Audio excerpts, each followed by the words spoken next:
Festival budaya bertajuk Toraja International Festival atau TIF akan kembali digelar tahun ini. Pelaksanaan Toraja International Festival yang ke-9 akan berlangsung di Rantai Buntu, Pempon, Kecamatan Balusu, Rantai Pao. Tahun ini TIF ke-9 juga akan memberikan fokus pada penampilan kesenian tradisional Toraja dan Sulawesi Selatan. Berbagai atraksi kesenian akan mengisi rangkaian acara dalam kegiatan tersebut.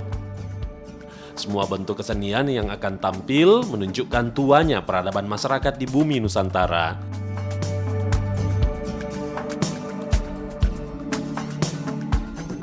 Sejak penyelenggaraan di tahun ketiga, yaitu tahun 2015 yang lalu, TIF telah berhasil meningkatkan kunjungan pariwisata di Kabupaten Toraja Utara.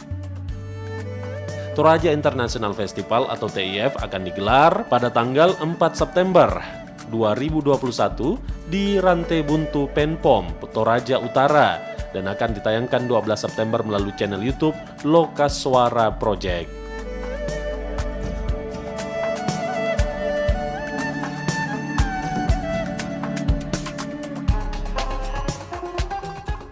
Toraja International Festival diangkat oleh Kementerian Pariwisata dan Ekonomi Kreatif menjadi salah satu festival nasional tahunan di seluruh Nusantara.